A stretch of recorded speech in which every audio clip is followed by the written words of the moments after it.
এটা একটা natural tank বানানোর চেষ্টা করছি আমি, ন্যাচারাল ভিউ দিয়ে। আলহামদুলিল্লাহ এখানে 30-40টার উপরে বাচ্চা আছে, 50-এর কাছাকাছি হবে। ওটা দেখে মনে হয় না ও প্রেগনেন্ট। দেখছেন ভিউয়ার্স, বাচ্চাগুলোর পেট ভরা ভরাই লাগতেছে, তার মানে বাবা মা বাচ্চাগুলোর খুব ভালো করে কেয়ার করে। কি শক্তি এত শুকনা কবুতর!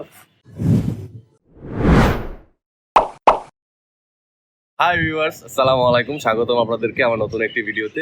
ভিউয়ার্স, অনেকদিন হয়েছে ভিডিও করা হয় না। আসলে এই কয়েকদিন আমার ফ্যামিলিতে অনেক প্রবলেম ছিল।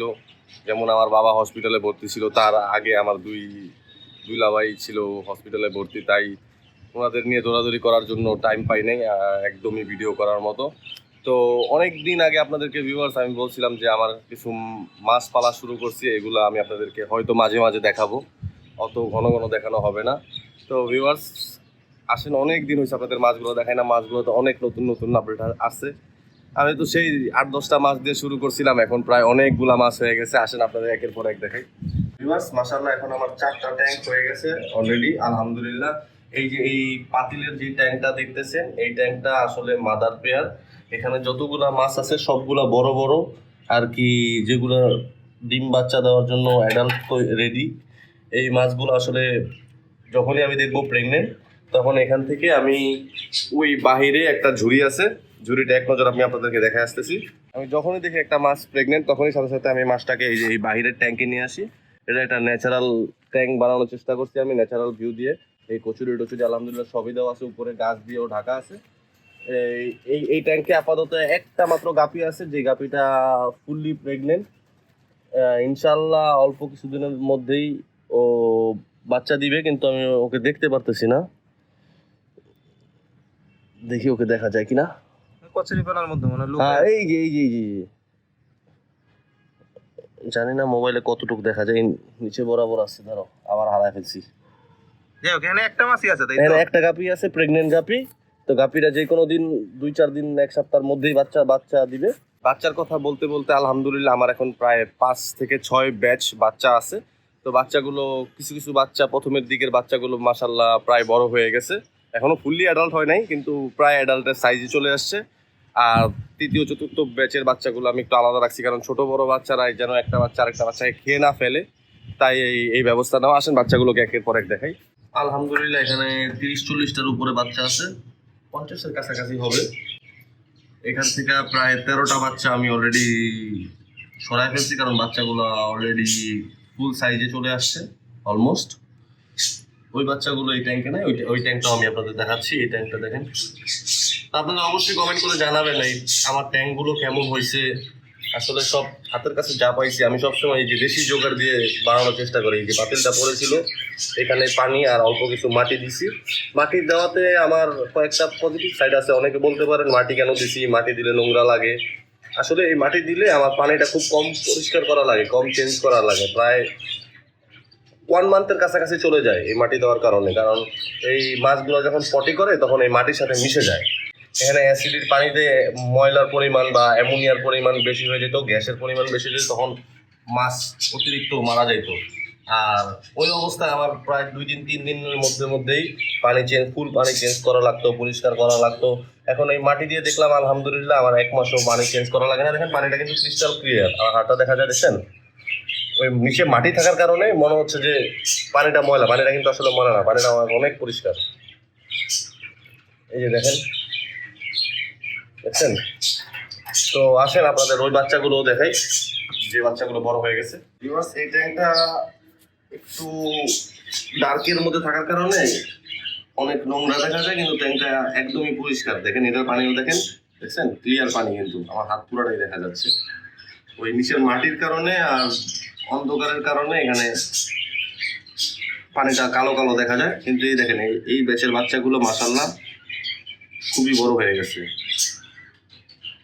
এই বাচ্চাটা তো বিশেষ করে আমার মনে হয় অলরেডি ওর পেটে ডিম চলে আসছে। একটা বাচ্চা আছে, আমি নেট দিয়ে ধরে দেখাইতাছি। দেখেন ভিউয়ার্স, এই বাচ্চাদের মধ্যে একটা বাচ্চা দেখায়, যে বাচ্চাটা দেখলে মনে হয় প্রেগনেন্ট।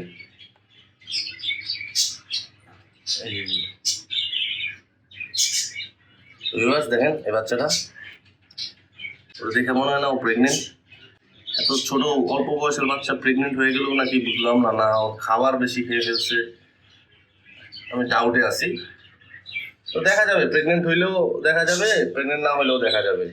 আপনারা অবশ্যই মাছগুলোর জন্য দোয়া করবেন যেন মাছগুলা সহি সালামতে থাকে। 4 মাসের উপরে হয়ে গেছে এই 4 জোড়া পাখি পালতেছি। কোনো ডিম বাচ্চার খবর ছিল না এতদিন। হঠাৎ 4-5 দিন আগে আমি সিঁড়ি দিয়ে ওঠার সময় দেখতেছিলাম যে এই বিশেষ করে এই খাঁচাটার মধ্যে একটু অন্যরকম সাউন্ড আসতেছিল, চু চু চু চু চু। তো আমি সাউন্ডটা দেখা চিন্তা করলাম যে কি আনকমন সাউন্ড দেখি, তো দেখি অলরেডি একটা বাচ্চা ঢুকে গেছে। তো এখন মাশাআল্লাহ আলহামদুলিল্লাহ আজকে 3-4 দিন পরে আরো 2-3টা বাচ্চা ফুটছে। এখন মোট কয়টা? 3টা বাচ্চা আছে না? এখন তো আলহামদুলিল্লাহ 3টা বাচ্চা আসছে। আমি খুবই স্যাটিসফাইড এই ব্যাপারটা নিয়ে যে ফাইনালি আমি বাজিগর পাখি ব্রিডিং করাইতে পারলাম। যদিও ওই 3 পেয়ার কোনো রেজাল্ট নাই, না ডিম না বাচ্চা। এই পেয়ারটাই আমাকে ওই বাকি সবগুলা পেয়ার খুশি একসাথে দিয়ে দিছে। এই পেয়ারটা মাশাআল্লাহ ভালোই বাচ্চা বাচ্চা খাওয়ায়। দেখছেন ভিউয়ার্স, বাচ্চাগুলোর পেট ভরা ভরাই লাগতেছে, তার মানে বাবা মা বাচ্চাগুলোর খুব ভালো করে কেয়ার করে।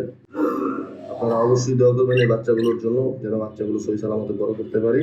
তো ভিউয়ার্স, চাইছিলাম কবুতরের কথা বলতে, আসলে কবুতর নিয়ে কয়েকদিন খুবই নারাজ। এই কবুতরগুলোর টাইম দিতেও ভালো লাগতেছে না। কবুতরগুলো আসলে টাইম দিতে না পারায় প্রতিদিনই একটা একটা বাচ্চা হারাইতেছে। তো আমার এই ফ্রেন্ডটা দেখছেন, ও বলতেছিল যে ওরে কিছু কবুতর দেওয়ার জন্য ও নতুন করে নাকি কবুতর পালবে। আগেও ও কবুতর পালছে, বিজনেসম্যান তো, তাই অত একটা টাইম পায় না। হঠাৎ করে আবার কবুতরের ঝোঁক আসলো কোত্থেকা ওই ভালো জানে। তো ডিসাইড করলাম আমার কাছে এক জোড়া কবুতর, অতিথি কবুতর আছে, ওই কবুতর গুলা ওকে দিয়ে দিই, দেখি ও ডিম বাচ্চা করুক। ও তো আর কবুতরের বাচ্চা উড়াবে না বা কিছু করবে না, ও হয়তো ডিম বাচ্চা করে হয়তো বাসায় দিয়ে দিবে ভোজন করার জন্য। তো দেখি কোন 2টা কবুতর দেওয়া যায়। আমার অলরেডি 2টা কবুতর মাইন্ডের ভিতরে সিলেক্ট করা আছে, তো দেখি ওর পছন্দ হয় কিনা। কি শক্তি, এত শুকনা কবুতর আবার শক্তি দেখায়। তো ভিউয়ার্স, এই যে একটা বাঘা সবুজ গলা মাদি, মাদিরা দেখেন খুব ভালো একটা মাদি। আর ওর জন্য একটা নর,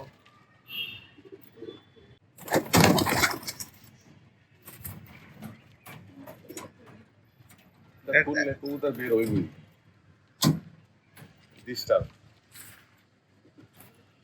তো ভিউয়ার্স, এই যে দেখেন সবুজ গুলো একটা নর, নরটা দেখছেন, নরটা পাথর চোখের, মাদিটা মনে হয় হালকা সাপ চোখ। হ্যাঁ, মাদিটা সাপ চোখের ক্রস কম্বাইন্ডে বাচ্চা ভালোই বেরোইব। যদিও বাচ্চা নিয়ে সেট করবো না, বাচ্চা হয়তো খেয়েই ফেলবে।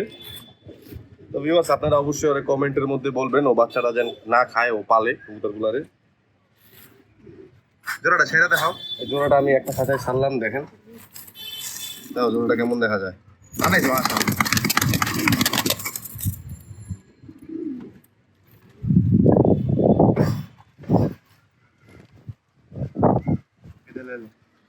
তো ভিউয়ার্স, বলবেন জোড়াটা কেমন হয়েছে। আর ভিউয়ার্স, আজকের ভিডিও এই পর্যন্তই। আপনারা সবাই ভালো থাকবেন, সুস্থ থাকবেন, আমাদের সবার জন্য দোয়া রাখবেন। আপনাদের সবাইকে অগ্রিম ঈদের শুভেচ্ছা। আল্লাহ হাফেজ।